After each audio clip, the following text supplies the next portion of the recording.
杨大人，嗯，侯爷问起今日是否有一名叫藏海的幕僚前来报道。啊，侯爷什么事？侯爷说让他看看内园的风水。啊，是这样啊，藏海在这儿，赶紧去。是。哦，对了，有一件要紧的事差点忘了。哎呀，昨日暴雨，祠堂漏水，侯爷命我找人修缮，但祠堂的屋檐斗拱都是老式的法子，我找了一大圈，都没找到会这门手艺的工匠。等又落了雨，那祠堂的祖宗牌位又要遭罪了。听说你会堪舆之术。修缮旧宅，不知道会不会？小的对堪舆营造之术略通一二，或许可以帮到杨大人。哎呀，太好了！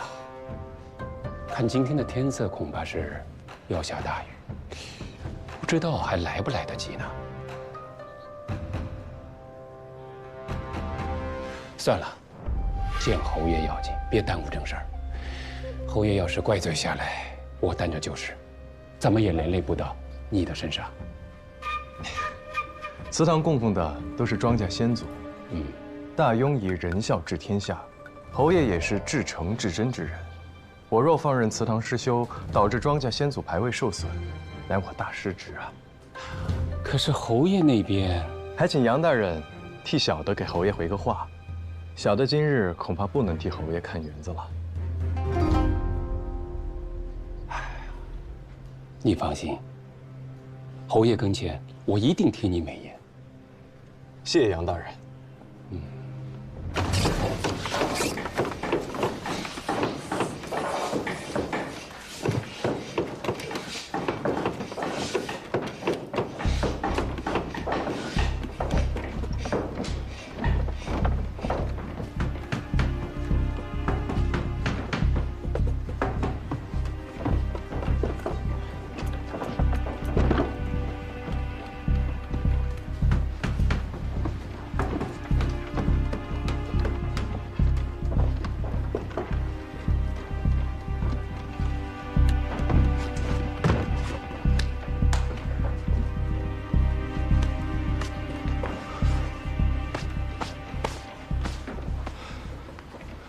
你没见到平津侯啊？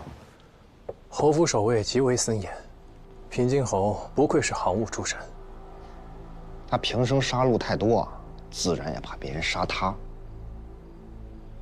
我仔细看了日头和云彩，当晚确实会有一场大雨。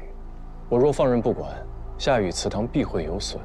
到时候他杨真再到平津侯面前谗言几句，我的处境就很堪忧了。所以我选择退一步。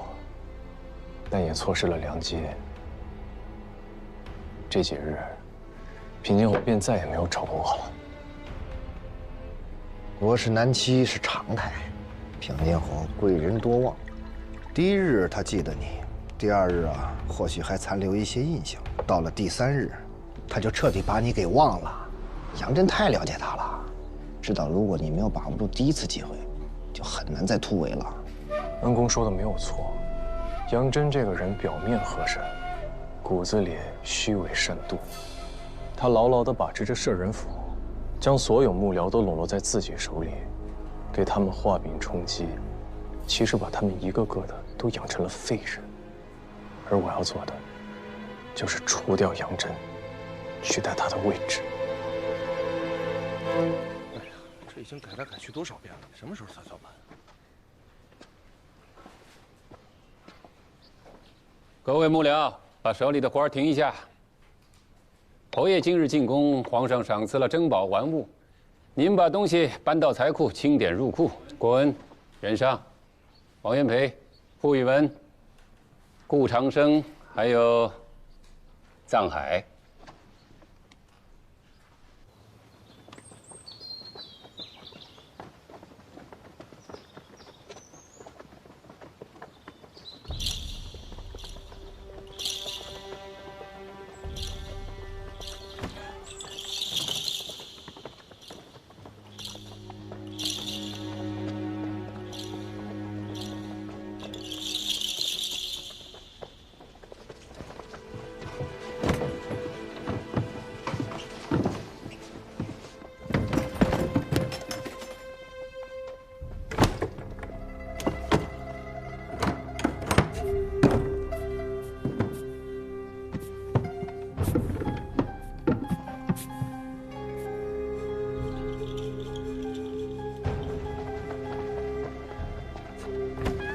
你就睡下吧，等你伤好了，把被子洗干净还回来便是。快躺下吧。小心点啊！哎呀，轻点。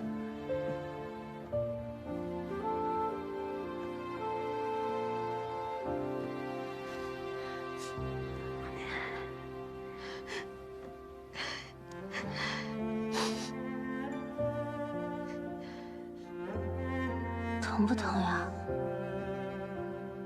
你方才发火倒是挺威风的，现在知道疼了？你别动，我帮你把血衣裳脱下来，裹一裹伤口。伤痕已经裹过了。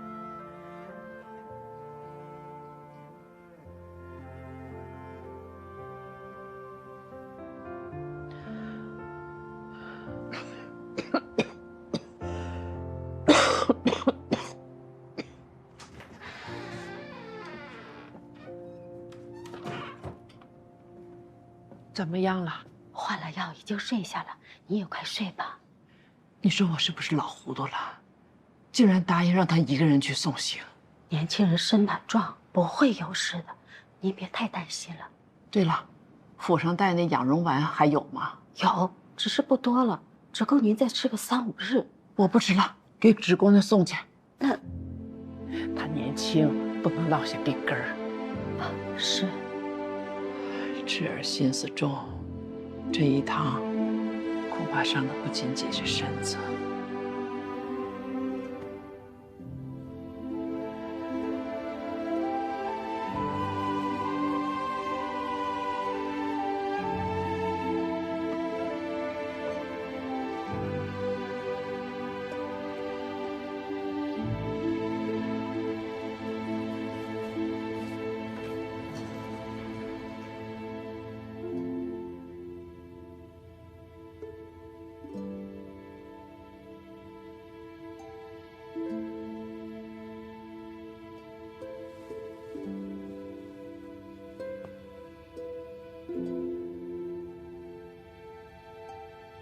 侄儿，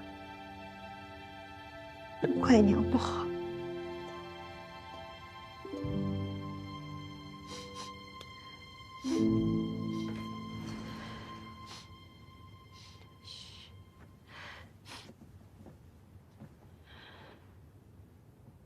大嫂，这事儿都怪我，我对不起你，也对不住纸丫头。他二嫂都过去了，这白日里啊，我是碍于面子，一句软话也不肯说。纸丫头委屈也是应该的，别难过。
你自问问，哪里像个做姑娘的，哪里像个官宦闺秀？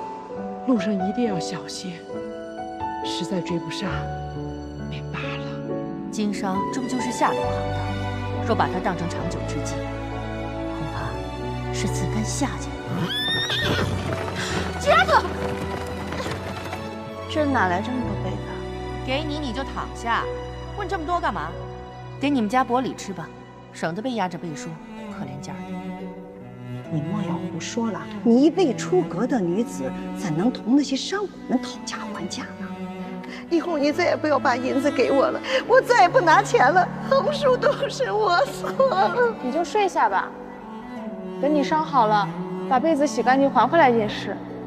他们都是内宅女眷，是没什么本事，但独个遇到事儿了，回过头来，至少有人在家里等着你，替你着过急。有时候越是亲近的人，隔阂反而越深，就像隔了层纸，非等纸破了，才能看到彼此的真心。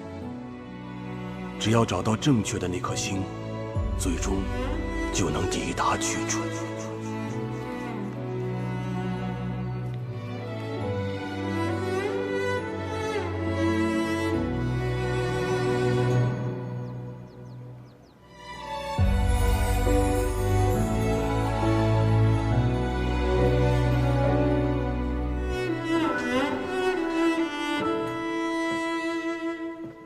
祖母，水丫头，今日可好些？好些了，有件事情想和祖母商量。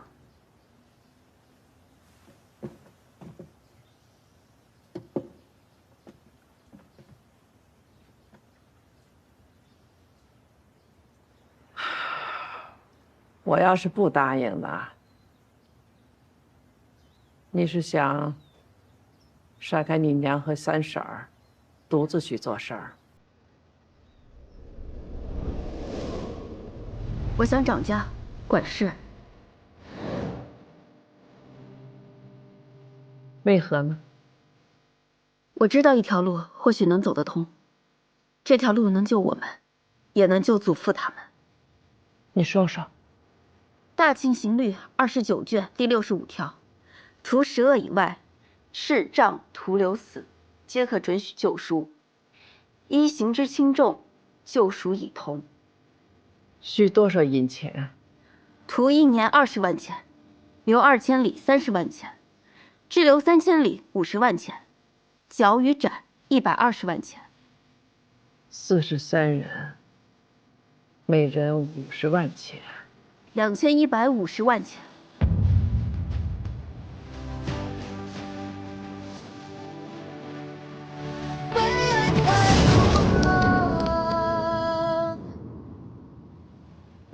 2000多万钱，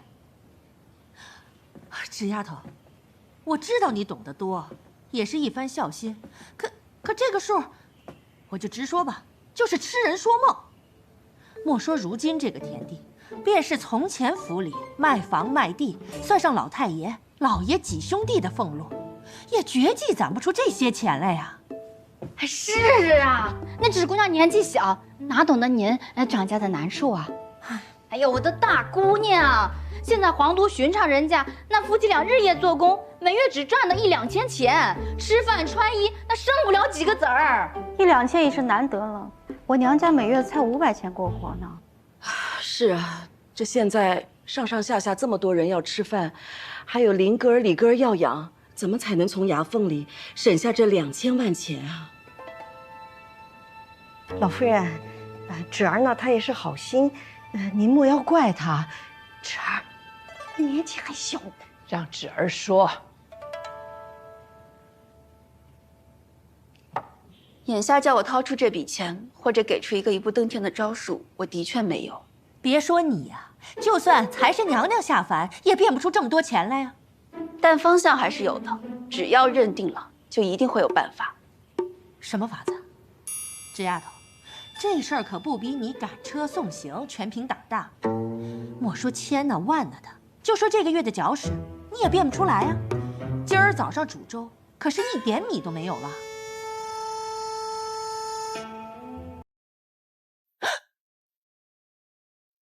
鲍夏，你带着银珠缠露拉上车去趟城里，把这个月的吃用都买下来，剩下的按照旧例2成分发给下人们当月钱。啊！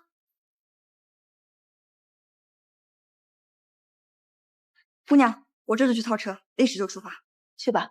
这哪来这么大张饺子呀？这10两银子呢，怎么嘴皮子一碰就给下人们分了呢？赶紧叫他们回来呀！不止他们，祖母、婶子、弟妹们都有冤情，这月花了，下月还有，以后我们就有零用钱了。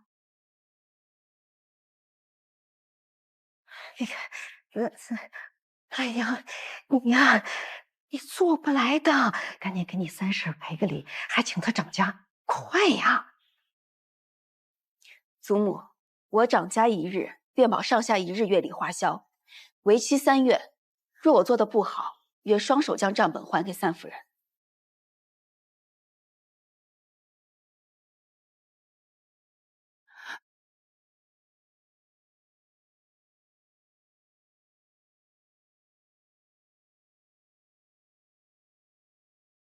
放晴了，昨儿还压着一片云头呢，喜事昨夜叫风给吹散了。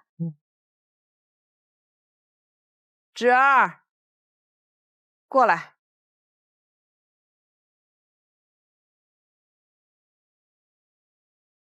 祖母，该说的我都说了，其他的事情我眼下确实不知。我不是要问你，既允了你当家，成败对错就由你承担。不过有一件事儿需要你做个决断，是同沈家的亲事。我孙女。祖母，请替我写一张帖子与沈家退亲，从此以后花家自谋生路，不依靠别家。我也明明白白长我的家，走我的路。这帖子我不写，我要亲自带你去沈家退亲。这丫头，走。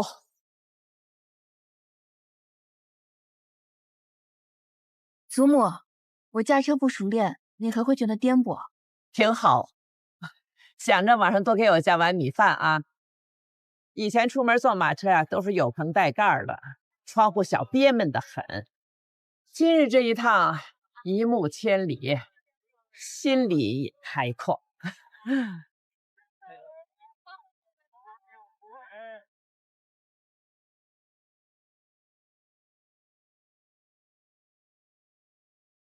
玉，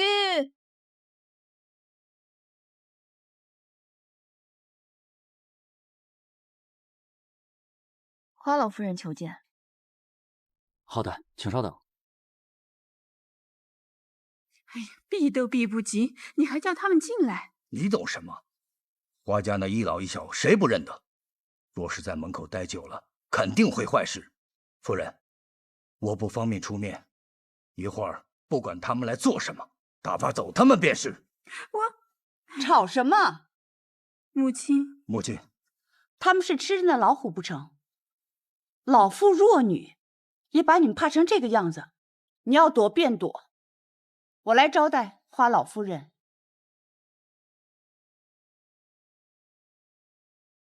夫人，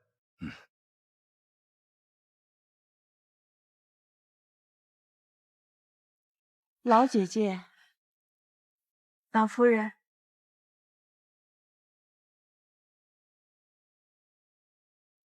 老夫人，这便是你家大姑娘吧？正是。夫人万福。老姐姐，大郎还未放衙，只能由我婆媳2个招待亲家，怠慢了。沈大郎步步高升，官家倚重，自然无暇招待闲客。这样也好，没了男人，咱们娘儿几个正好说说体己话。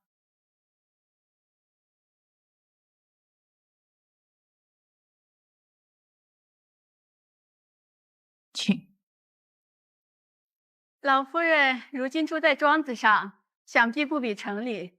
有什么缺的短的，我派人给您送去。啊，或就今日用板车拉回去也成。庄子上虽清苦，有我孙女在，倒也不缺吃喝。我听说了，芷姑娘当街卖桃符，这皇都里啊都传遍了。我也听说了，多亏了你家琪儿帮衬，真是个正直仁善的好孩子。当年老太爷定下的这门亲事啊，没看错人。啊，七哥儿明年正是要科举，如今啊，正是用功的时候，这门亲事，这门亲事就算了。老姐姐，今日登门打扰，本是不该，可我觉得做人做事应该有始有终。那日你去庄子上是碍于情分，可我不能装聋作哑。如今你我两家云女殊途，这桩婚事不合适。今日我替老太爷做主，收回这桩婚约。我们两家本是世交，是我们沈家对不起你们，不过是时过境迁罢了。不过还有一事，当年议婚之时，你家随曹铁送到花家的礼物都被抄没了，如今难以奉还。哎呀，不必再提了，有债必还。今日花家还不上，未必将来还不起。芷儿，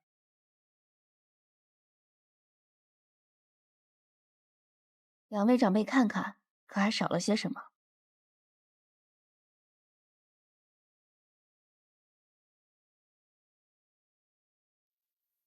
我舔言写了这张欠条，收好。老姐姐，你要臊死我呀！账是账，情是情。芷儿，我们不打扰了，你多保重，千万留步。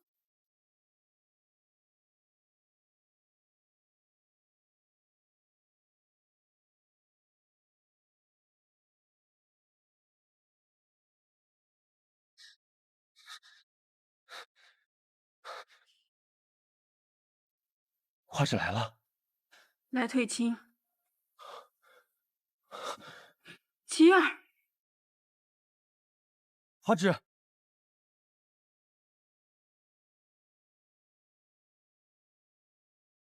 沈郎君，我就是想告诉你，君子有信。无论我祖母、父亲、母亲是如何说的，我沈妻都会守约如初，不离不弃。沈郎君，不是的，是我自己要退婚，无人逼迫我。你不想和我成亲？沈妻，你是个顶好的人，将来不管是哪个姑娘嫁给你，都是此生的幸事。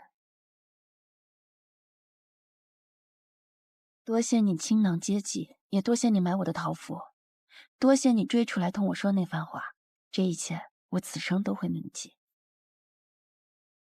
快回去吧。芷姑娘，那我们以后还是朋友吗？当然是啊。走了。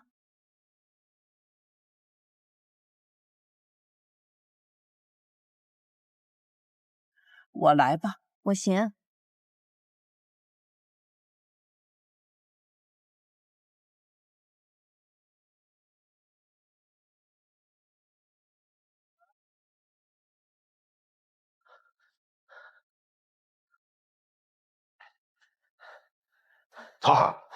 难怪花家娘子不要女儿酒了，她今日和沈家退婚了。我在那儿盯了一路，那沈大郎还一瘸一拐的追过来，两个人难解难分的，不知道说了点啥，最后还哭得稀里哗啦。他哭了啊？那可不，那你说一个大男人为个小娘子哭，还真是。那个头，那些酒既然您吩咐了，我觉得事关重大，我觉得放在铺子里不妥当，就让他们都叫回来。嘿嘿。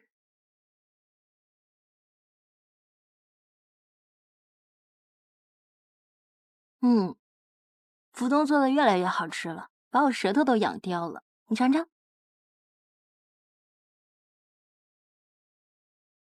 好吃。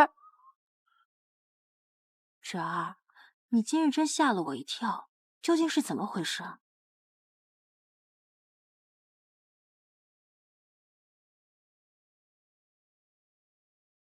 哪来这么多钱啊？私塾给我备的出嫁酒被我当了，这是1半的钱，你拿着。这是你的嫁妆。婚都退了，还要他做什么？这些钱我先替你收着，要用时知会一声。好，都听你的。时儿，值得吗？为了这一家子。四婶，其实我没有那么无私，我只是想明白了，与其躲着，不如往前。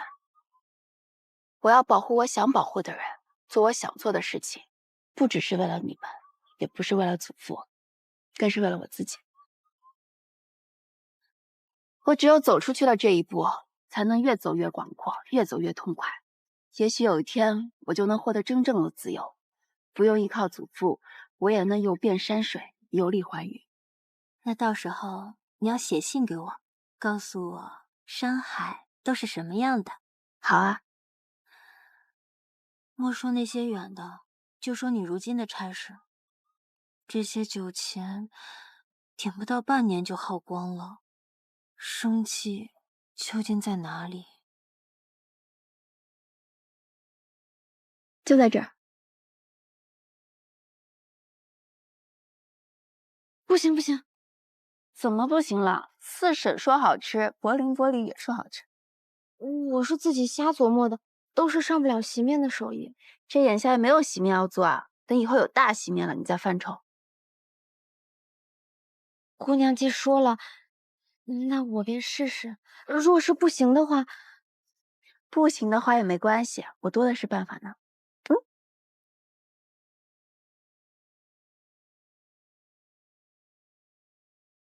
迎春、抱夏，每日晨采红果，摘梗挑碱。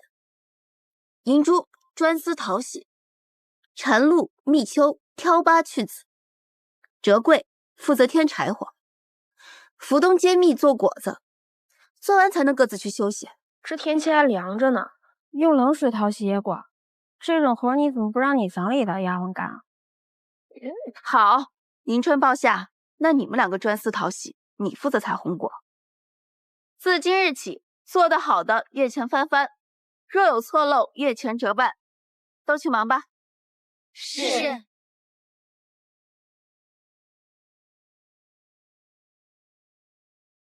人不大点，使唤起人来倒利索。由他使唤吧，就当是小孩玩过家家。我也落几日清闲，待他碰了鼻子，就知道管家的困难。这么多现钱，也不知他从哪儿来的，回头让宝珠问问。那这个钱要是来路不正的话，惹出很多麻烦的。哎呀，我呢，就是有这操不完的心呢。走吧，咱们回去再睡会儿回笼觉再说。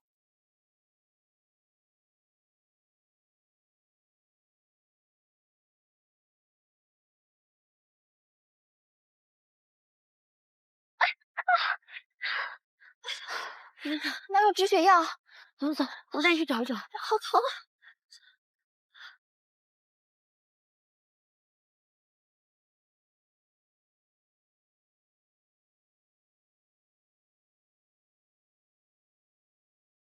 啊！哎呀，这么多红果，都洗完我手都要冻掉了。这方法好。哎，停！抱夏，你这么洗不全坏了吗？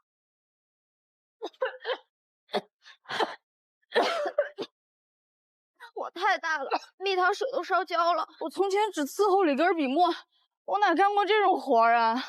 算了，你去休息吧，我自己烧火。那是最好，那谢谢福东姐姐。这个池姑娘真会变着花样糟践东西，嘿。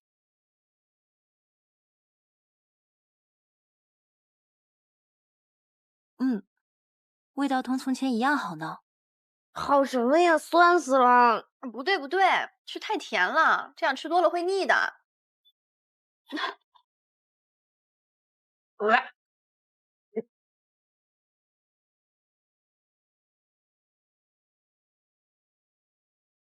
你们怎么都闲着呀？红果呢？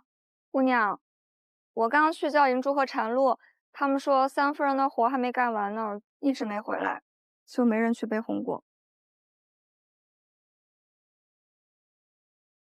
那就都扣1日的例钱。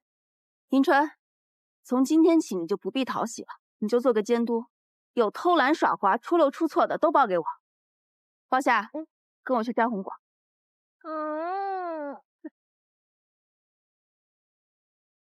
头，花家旁支这几日都陆续押送出城了。照您所说，要找的人应当17、18岁。我把队伍里年轻的都审了一遍，没有一个人小时候去过灵王府。那书童既不在流放之列，便是家仆之类了。如今花家仆从散尽，想要找到他的下落，恐怕如大海捞针。花指回去也有2日了，不知道伤养好了没有？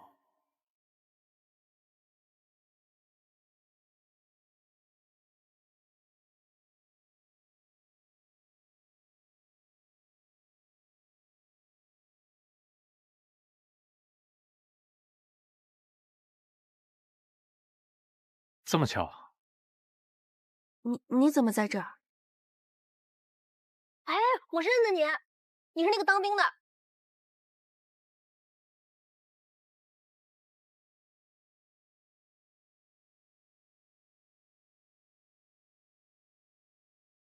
哼，我还多余了呗，不能听呗。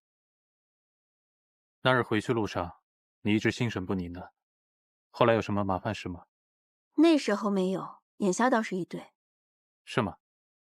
那有没有我能帮得上忙的？有啊，我还有这么多红果要摘呢。看来最终还是没能下船。想通了？下船了？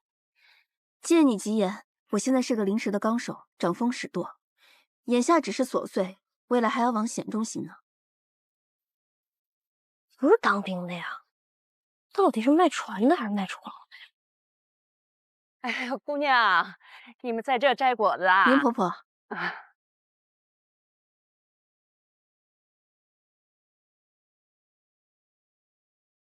福东做了些糕饼，你拿回去吃，很软的。又给我们那么多好吃的。哎，这个，你先赶紧回家好好吃饭，过几日再给你送来。快，谢谢，谢谢，赶紧回家吧。谢谢啊。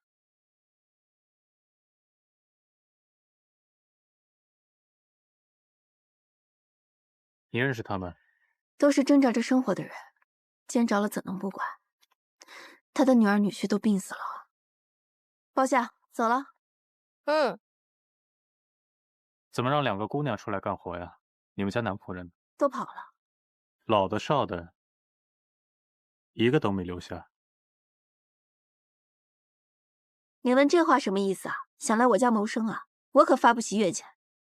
这样，等你发得起月钱了，提前告诉我，我马上上门。看来这次回京没有谋得合适的差事。是没什么合适的，给人当打手，整日狐假虎威的。不过你放心，我还活得下去。来日方长，总会顺心遂意的。那我也祝你行船顺风顺水。走了。走。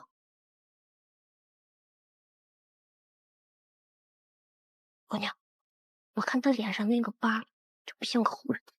我不觉得。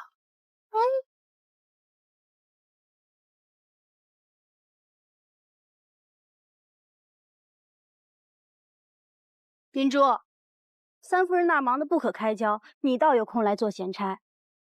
我这就去。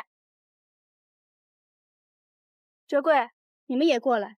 三夫人说想帮忙的都过来。哦，好。哦，哎，是有什么事儿吗？夫人们从早到晚没有事忙也需人伺候，难不成要一一与你禀报？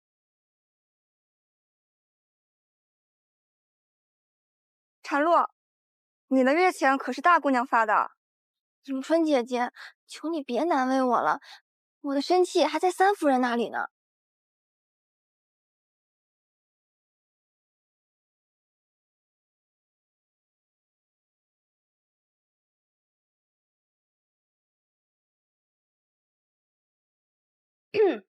浦东，三夫人说老夫人午饭想吃精米粥，叫你赶紧做。好，我现在做。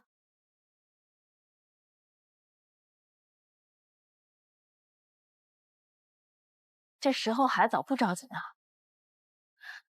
姑娘，我听银珠说，三夫人嫌家里的丫鬟多，闹哄哄的心烦，还说几个小贱人整日扎在灶房里，不知偷吃些什么，说要再罚买几个。姑娘，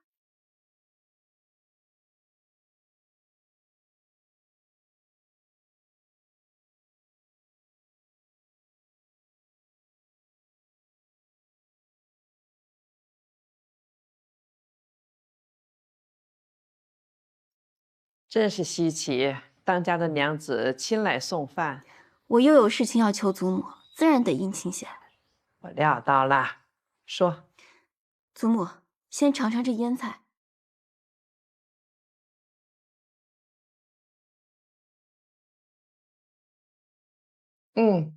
清淡还爽口。这都是福东在后院摘的，自己琢磨着腌的。这手小的丫头原来是你房里的吧？有什么事儿啊？别绕弯子了。祖母，我想要回丫鬟们的生气，不然福东就要被三夫人卖了。那怎么行？为什么不知道时光呀？大不了有什么要紧的？纸丫头，你把我们大家都叫来，到底有什么事儿啊？李哥的诗书还没背完呢。等三夫人来了，大家就知道了。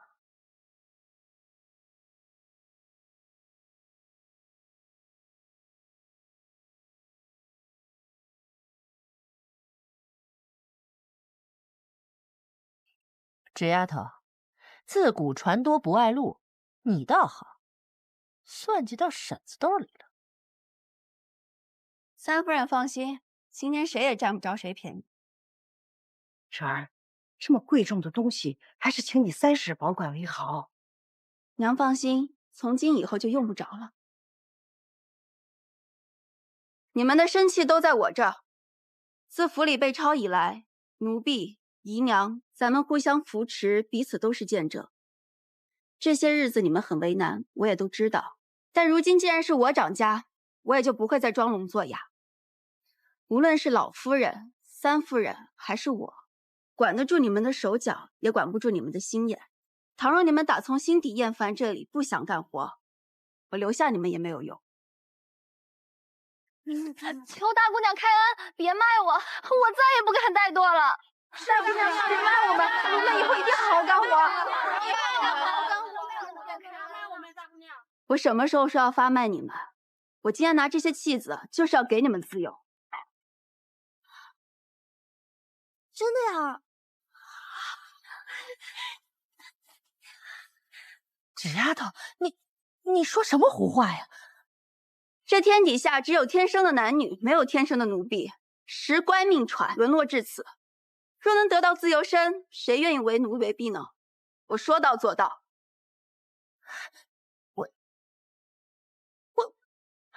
我费尽了心力去调教这些丫头，好不容易她们都不逃跑了，你上下嘴皮子一碰，这就什么都没了。那三夫人以后就不必劳心了。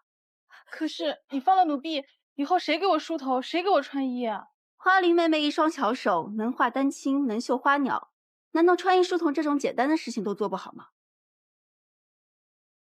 包下，给大家分礼。大家快来拿呀！我的哪个说？拿这个是你的，这是我的吗？你这丫头，你是谁疯了呀你？你们！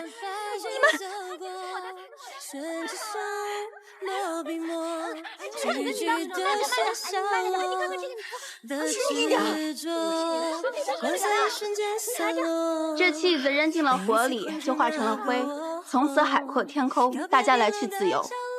我也向大家保证，我绝不会报官。若是想走，赶紧走；若是想留，可以把自己当做雇工，我照样每月发钱。只不过大家都要想好，这关系到你们的前程，不要后悔。前途艰难，大家都在一条船上，只有我们齐心协力，才可以寻到活路。放下。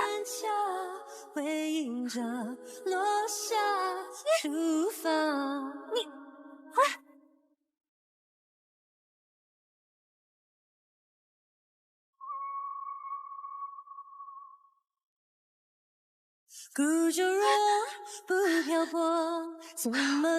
我这一把年纪呀，今天看见了这个稀奇的事儿，志哥好样的！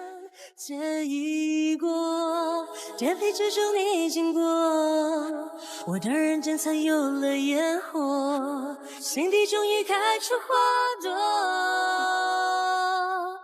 我娘，我想好了，以后哪儿都不去，我就跟着你。我也不走了，还在厨房做事，行不行？好。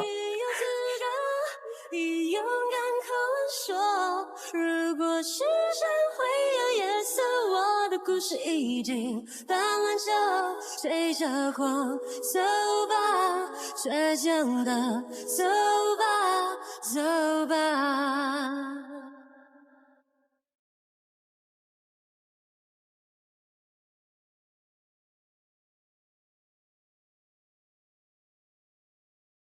一秋，你这是要走啊？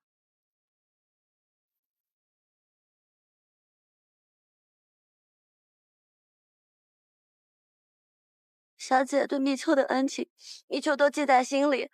可是我，快起来！你这离了庄子可有地方去？我哥哥在永州有几分田地，我母亲也在那里。好，你去找迎春支上一份钱，路上小心些。姑娘，姑娘，走走吧，你哭给谁看呢？真是。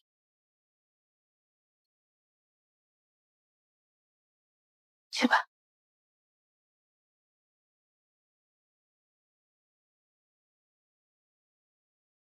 给。迎春，你也想走，对吗？胡说什么呢你？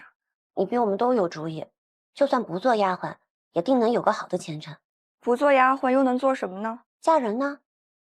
你长得俊，嫁个种田的、打鱼的，饿不着肚子。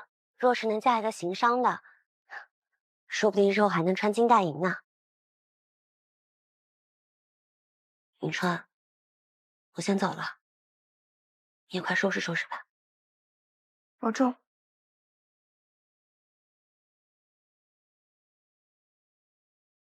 好前程，便是嫁个好人吗？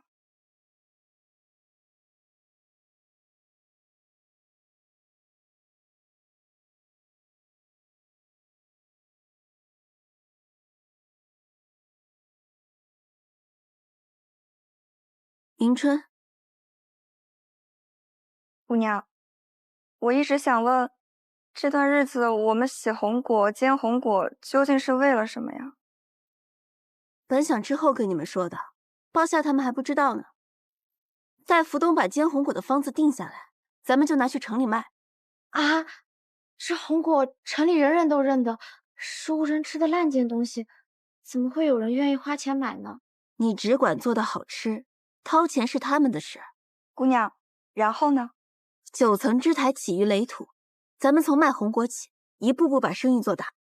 姑娘说的法子，便是从今往后举家经商。这用贫求富啊，农不如工，工不如商。咱们既要赎回祖父，只有这条路。行商就好比行军打仗，从前你们都只在内院做事，以后都要做带兵的头领，冲锋陷阵。咱们一起在皇都闯出一条路来。好，我陪姑娘一起。还有我。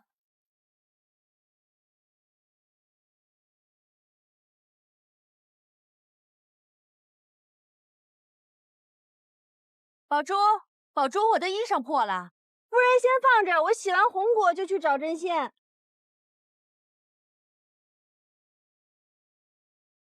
哎呀，银珠，快来帮忙！哎，来了。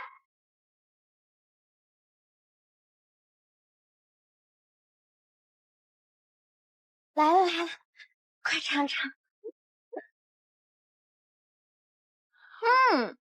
怎么样？好吃吗？好吃，好吃。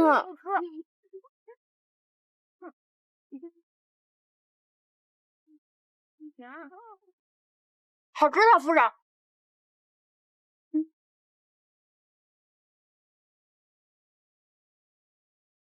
小丫头，竟跟老娘使这招釜底抽薪！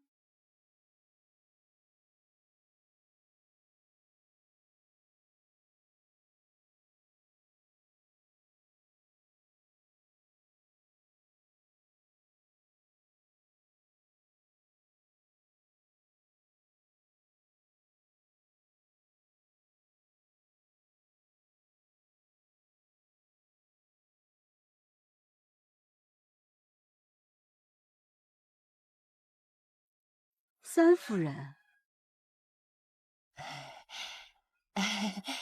夜里总听见老祖宗您咳嗽，苏嬷嬷耳背，我这几天就在这儿睡，好伺候您老人家。